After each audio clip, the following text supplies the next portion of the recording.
কেশবনগর রাজ্যে অর্জুন নামের একজন শিকারী থাকত। একদিন অর্জুন তার ধনুক আর তীর হাতে নিয়ে ক্লান্ত ও হতাশ হয়ে জঙ্গলের দিকে হেঁটে চলেছে। হ্যালো বন্ধুরা, মজার মজার ভিডিও পেতে চ্যানেলটি সাবস্ক্রাইব করে বেল আইকনটি বাজিয়ে দাও। ঠিক তখনই তার প্রতিবেশী গঙ্গারাম তার কাছে এগিয়ে আসে। আরে অর্জুন, তোমার মুখে এত হতাশা কেন? কি আর বলবো গঙ্গারাম, গত দুদিন ধরে জঙ্গলে শিকারের জন্য ঘুরছি, একটাও শিকার পেলাম না। চিন্তা করো না অর্জুন, তুমি মনের জোর হারিও না। তুমি একজন শিকারী, আর শিকারীর মুখে হতাশা মানায় না। আমার বিশ্বাস তুমি আজ শিকার ঠিক পাবে। পেলে তো ভালোই হয় গঙ্গারাম, আপনি তো জানেনই একজন শিকারী কত কম আয় করে, আর তার উপর সে যদি দুদিন শিকার না পায় তাহলে তার কি অবস্থা হয়। এই কথা বলে অর্জুন জঙ্গলের ভিতরে হাঁটতে থাকে। অর্জুন সন্ধ্যা পর্যন্ত জঙ্গলের শিকারীর খোঁজে ঘুরে বেড়ালো, কিন্তু কোনো শিকার খুঁজে পেল না। হে ভগবান, আজও কোনো শিকার পেলাম না, এখন আমি কি করব? হঠাৎ অর্জুন কিছু পড়ার শব্দ শুনতে পায়। সে ঘুরে দেখল মাটিতে একটি মৃত পাখি। ওহো, মনে হচ্ছে আমার আগেই কোনো বন্য প্রাণী একে শিকার করেছে। সম্ভবত আজ আমাকে খালি পেটেই বাড়ি ফিরতে হবে। হতাশ হয়ে অর্জুন বাড়ির দিকে হাঁটতে শুরু করে।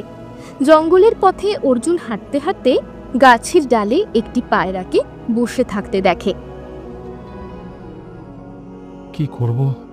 একে তীর মারতে তো মন চাইছে না, কিন্তু কিন্তু অন্য কোনো উপায়ও তো নেই। এক কাজ করি, এর ওপর তীর চালিয়েই দিই। হ্যাঁ, বাজারে কিছু না কিছু দাম তো পেয়েই যাব। হ্যাঁ। অর্জুন দক্ষতার সাথে একটি তীর ছুঁড়ে পায়রাটিকে আহত করে। পায়রাটি মাটিতে পড়ে যায়। অর্জুন তার কাছে দৌড়ে যায়। হে শিকারী, আমাকে মেরো না, আমি তোমার কি ক্ষতি করেছি? আরে বাপরে, এ তো মানুষের গলা। হ্যাঁ, এটা নিশ্চয়ই কোনো মায়াবী পায়রা। বাহ বাহ, এর তো বাজারে বেশ ভালো দাম পাওয়া যাবে। আর যদি কোনো রাজাকে উপহার দিই, তাহলে হয়তো তিনি এই কথা বলা পায়রার বিনিময়ে আমাকে অনেক অনেক ধনরত্ন দিয়ে ধনী করে দেবেন। অর্জুন যেই পায়রাটিকে তুলতে যাবে, সে আবার কাঁদতে কাঁদতে বলে ওঠে, এমন কাজ করার কথা কখনো ভেবও না। তুমি আমার ডানায় যে তীর মেরেছ, তাতে আমার খুব যন্ত্রণা হচ্ছে। ওহে পায়রা, তুমি যদি ভেবে থাকো যে তোমার কান্নায় আমার মন গলে যাবে, তবে সেটা তোমার ভুল ধারণা। আমি একজন শিকারী, আর তোমাকে বিক্রি করাটা আমার মজবুরি। আরে ভাই, এটা হলো আমার পাপী পেটের ব্যাপার। যদি তুমি আমাকে বিক্রি করো, তাহলে বড়জোর কিছু মুদ্রা পাবে, কিন্তু যদি আমাকে ছেড়ে দাও আর আমার চিকিৎসা করো, তাহলে আমি তোমার ভাগ্য বদলে দেব। হ্যাঁ, তুমি আমার ভাগ্য কিভাবে বদলাবে? আমার উপর বিশ্বাস রাখো, যদি আমি তোমার ভাগ্য বদলে না দিতে পারি, তাহলে তুমি আমাকে রাজার কাছে উপহার দিও বা বাজারে বিক্রি করে দিও। আচ্ছা, ঠিক আছে। এরপর অর্জুন পায়রাটিকে তুলে বাড়িতে নিয়ে যায়। অর্জুন দিনরাত জড়িবুটি দিয়ে পায়রার আহত ডানা ঠিক করে তোলার চেষ্টা করে। কয়েকদিন পর পায়রাটি সুস্থ হয়ে ওঠে। আরে বাহ পায়রা, দেখো তো, তুমি এখন একদম ঠিক হয়ে গেছো। চলো, তুমি বাড়িতে আরাম করো, আমি বরং জঙ্গলে শিকার ধরতে যাই। ঠিক আছে? না শিকারী, আজ থেকে তুমি আর শিকার করতে যাবে না। কিন্তু পায়রা, আমি যদি শিকার না করি, তাহলে ঘরে টাকা আসবে কোথা থেকে? আর টাকা না এলে আমি খাবো কি? আরে বাবা, এটা পাপী পেটের ব্যাপার, বুঝলে ভাই? তুমি কি ভুলে গেছো যে আমি তোমাকে বলেছিলাম আমি তোমার ভাগ্য বদলে দেব? হ্যাঁ হ্যাঁ হ্যাঁ, আমার বেশ মনে আছে। বলো বলো বলো, তুমি কিভাবে আমার ভাগ্য বদলাবে? বলো দেখি, বলো। সবার প্রথমে এক কাজ করো, তুমি বাজার থেকে পশম নিয়ে এসো। হ্যাঁ, এটা আবার কি আজে বাজে কথা? পশম দিয়ে আমার ভাগ্য কিভাবে বদলাবে? যা বলেছি তাই করো, নিজের মাথা বেশি খাটিও না। বিরক্ত হলেও অর্জুন কথা মতো বাজারে গিয়ে পশম কিনে আনে। বাড়িতে ফিরে অর্জুন পায়রাকে পশম দেখায়। যাও, এখন পশমটা রেখে দাও আর ঘুমিয়ে পড়ো। এটা কেমন কথা হলো? তুমি বললে পশম আনতে, আমি নিয়ে এলাম, আর তুমি এখন আমাকে বলছো ঘুমিয়ে পড়তে? যদি সত্যি চাও তোমার ভাগ্য বদলে যাক, তাহলে আমি যা বলছি তাই করো। অর্জুনের কাছে কবুতরের কথা শোনা ছাড়া আর কোনো উপায় ছিল না। সে চুপচাপ শুয়ে পড়ে এবং খুব তাড়াতাড়ি গভীর ঘুমে তলিয়ে যায়।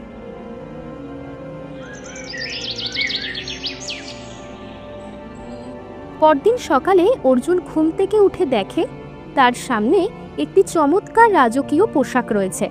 সে অবাক হয়ে যায়। আরে বাপ রে বাপ, এত সুন্দর আর এত রাজকীয় পশমের পোশাক! আরে এটা কে বানিয়েছে? এটা আমি বানিয়েছি।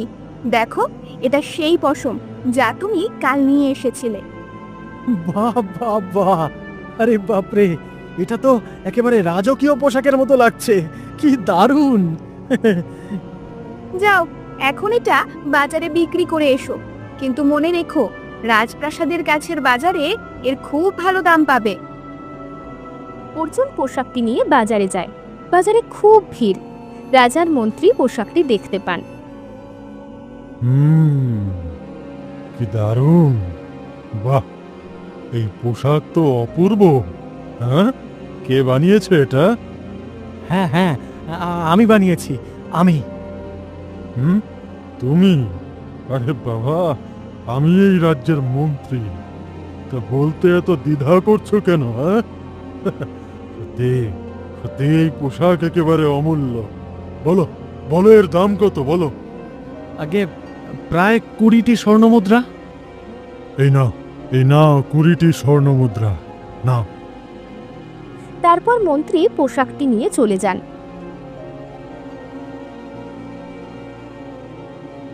অর্জুন স্বর্ণমুদ্রা দেখে হতবাক হয়ে থাকে। আরে বাহ, কি অদ্ভুত ব্যাপার! সারাদিন জঙ্গলে ঘোরার পর কষ্টে শিষ্টে একটা মোটে শিকার পেতাম, আর এখন একটা পোশাক বিক্রি করে 20টি স্বর্ণমুদ্রা পেয়ে গেলাম। বাহ! কিন্তু কিন্তু বুঝতে পারছি না, পায়রাটা পশম দিয়ে এত সুন্দর পোশাক কিভাবে বানায়। হ্যাঁ হ্যাঁ, একটা কাজ করি, আরো পশম কিনে নিই, আর আজ রাতে আমি এর রহস্যটা জেনেই ছাড়বো। হ্যাঁ। এরপর অর্জুন আরও পশম কিনে বাড়ি ফেরে।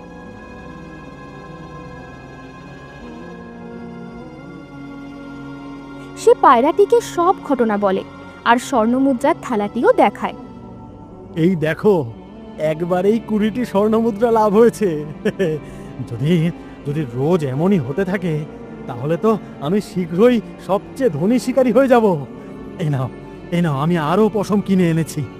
ঠিক আছে, এখন তুমি ঘুমিয়ে পড়ো। সকালের মধ্যে আমি আরো একটা রাজকীয় পোশাক তৈরি করে রাখবো। আমি বলেছিলাম না যে আমি তোমার ভাগ্য বদলে দেব?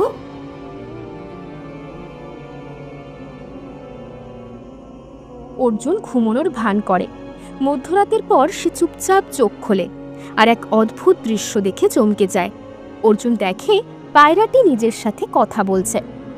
মনে হচ্ছে শিকারী এখন গভীর ঘুমে। এটাই সুযোগ। আমি আমার আসল রূপে ফিরে আসি আর তাড়াতাড়ি কাপড়টা বুনে ফেলি। হঠাৎ করে পায়রাটির রূপ বদলাতে শুরু করে। নানা রঙের আলোর আভা থেকে এক সুন্দরী রাজকুমারীতে রূপান্তরিত হয়। আরে আরে, এ কি ব্যাপার? এ কি? তুমি কে? এ কি? তুমি তো ঘুমাচ্ছিলে। না, আমি ঘুমোইনি।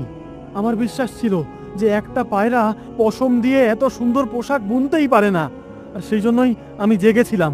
সত্যি করে বলো তুমি কে? রাজকুমারীর চোখে জল চলে আসে। আমি আর কেউ নই। আমি কল্পরাজের রাজকুমারী কল্পনা, রাজা বীর প্রতাপের কন্যা। কি? তুমি রাজা বীর প্রতাপের কন্যা? হ্যাঁ, অনেক বছর আগে আমার বাবার কোনো সন্তান ছিল না। তিনি অনেক যজ্ঞও করেছিলেন, কিন্তু কোনো ফল হয়নি।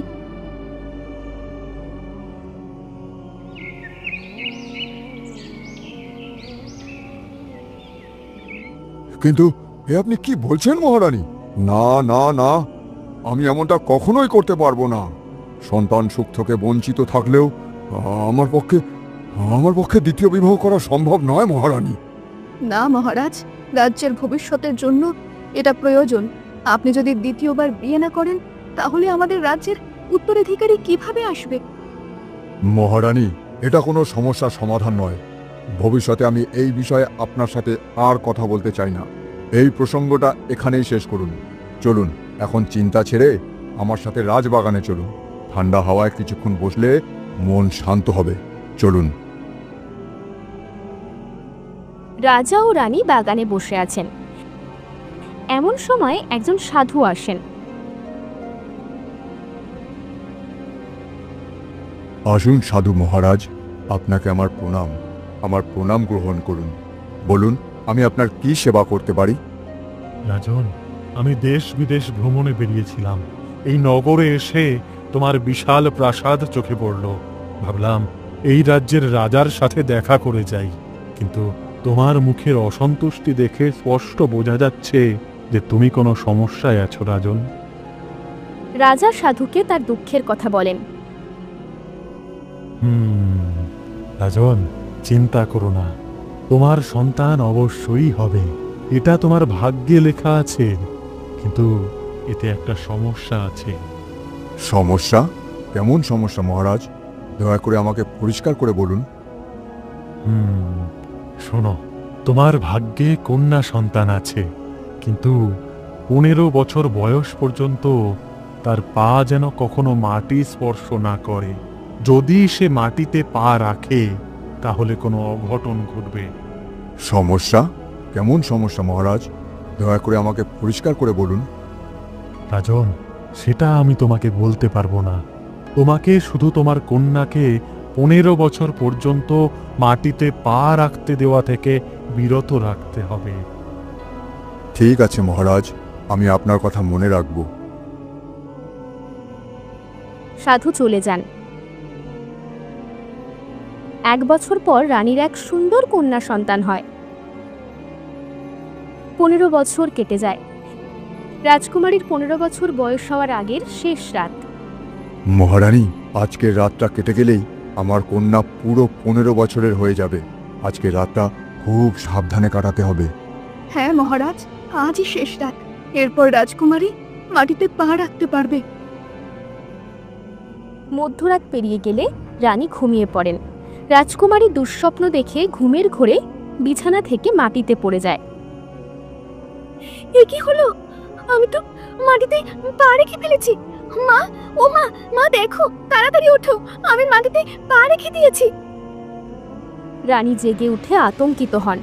ঘরটি উজ্জ্বল আলোয় ভরে যায় এবং একটি রাক্ষস আবির্ভূত হয়।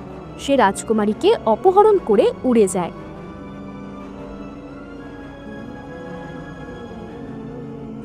বা রাজকুমারী, তোমার সৌন্দর্যে আমি মুগ্ধ, অতি সুন্দর।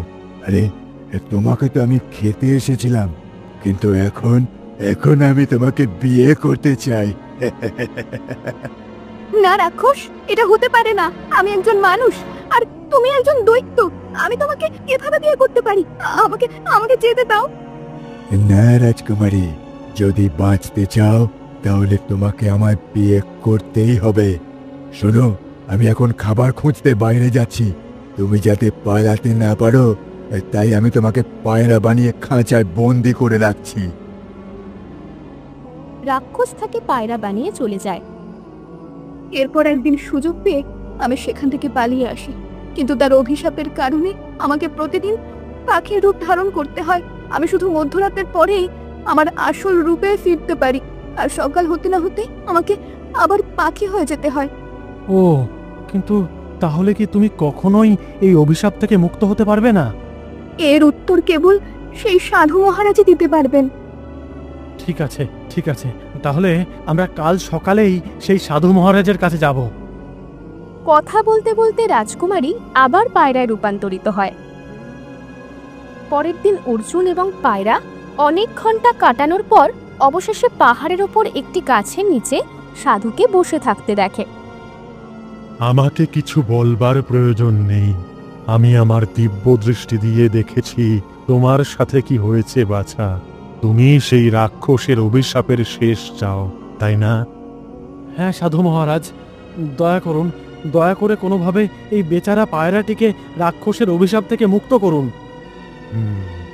ভয় পেও না, আমি তোমাকে উপায় বলছি। রাজকুমারী, তোমাকে তোমার আসল রূপে ফিরতে হলে ওই নদীতে স্নান করতে হবে, তবেই তুমি সেই অভিশাপ থেকে মুক্ত হতে পারবে। আজ অমাবস্যা, তোমাকে ঠিক রাত 12টায় ওই নদীতে স্নান করতে হবে। সাধুর থেকে বিদায় নিয়ে তারা নদীর দিকে রওনা দেয়। তারা রাত 12টায় পৌঁছয়। রাজকুমারী, ওই যে, ওই দেখো, ওই সেই নদী। তুমি যাও, তুমি তাড়াতাড়ি গিয়ে নদীতে স্নান করে নাও। আমি এখানেই তোমার জন্য অপেক্ষা করছি। যাও যাও। পায়রাটি নদীর দিকে এগিয়ে যায়। যেই সে জলে নামতে যাবে, রাক্ষস আবির্ভূত হয়ে তাকে ধরে ফেলে। না রাজকুমারী, না, এত তাড়া কিসের? আমি তোমাকে কখনো মুক্ত হতে দেব না। আরে এ কি? এ তো সেই রাক্ষস। আমাকে রাজকুমারীকে সাহায্য করতেই হবে। হ্যাঁ। অর্জুন রাক্ষসের দিকে দৌড়ে গিয়ে তীর ছোড়ে। তীরটি লাগতেই রাক্ষস পায়রাটিকে ফেলে দেয়। কে মারলো আমাকে? তোর এত সাহস যে তুই রাজকুমারী কল্পনাকে আমার অভিশাপ থেকে মুক্ত করবে? ও যখন আমার কয়েক থেকে পালিয়েছিল, তখন থেকে আমি পাগলের মতো ওকে খুঁজছিলাম। আমি একজন শিকারী। আমি জীবনে ভয়ঙ্কর থেকে ভয়ঙ্করতম পশুর মুখোমুখি হয়েছি। আমি জঙ্গলের সিংহকেও ভয় পাই না। আর তুই তো সামান্য রাক্ষস। আমি তোকে ভয় পাই না। আচ্ছা, তাই নাকি? তাহলে দাঁড়া, আগে আমি তোকেই মেরে খাই। রাক্ষস প্রচণ্ড শক্তিতে অর্জুনকে আক্রমণ করে মাটিতে ফেলে দেয়। কল্পনা, তাড়াতাড়ি তাড়াতাড়ি নদীতে গিয়ে ডুব দাও। পায়রাটি উড়ে গিয়ে পবিত্র জলে ডুব দেয়। স্নান করার সাথে সাথে সে তার আসল রূপে ফিরে আসে এবং রাক্ষসটি ধোঁয়ায় মিলিয়ে যায়। নদীর তীরে রাজকুমারী কল্পনা অর্জুনের কাছে ছুটে যায়। হ্যাঁ রাজকুমারী, আমি ঠিক আছি। শিকারি ভাই, তুমি এমনটা কেন করলে? আমার জন্য নিজের জীবনকে বিপদে ফেললে কেন? রাজকুমারী, আমি আমার জীবনে অনেক পাপ করেছি। কত পাখিকে মেরেছি, আহত করেছি, যার জন্য আমি আজ অনুতপ্ত। তাই আমি আজ ভাবলাম তোমাকে সাহায্য করে কিছুটা পুণ্য অর্জন করি। ঠিক আছে শিকারি ভাই, এখন তুমি আমার সাথে রাজপ্রাসাদে চলো। অর্জুন এবং রাজকুমারী কল্পনা রাজপ্রাসাদে পৌঁছয়। সেখানে আনন্দের পরিবেশ। এসো অর্জুন, এসো।